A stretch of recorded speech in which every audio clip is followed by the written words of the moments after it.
Hello guys, ito nga pala ang ating chicken ramen.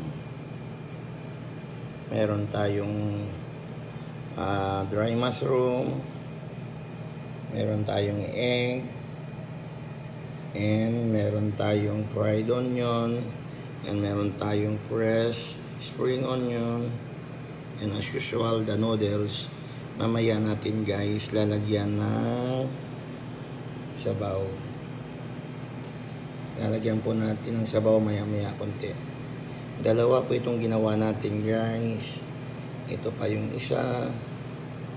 At the same din sila ng halo. Yan po. Meron din egg. May chicken. Kailangan guys yung chicken natin i-slice natin na maliliit. Kasama po yan sa paglaga ng sabaw na panlalagay natin mamaya, tapos hahaunin pati yung mushroom kasama yan sa paglaga. Sige guys, bye bye.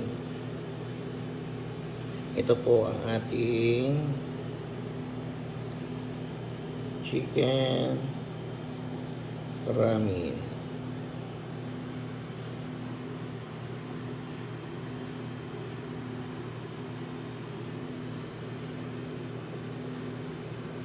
Bye-bye. Thank you guys.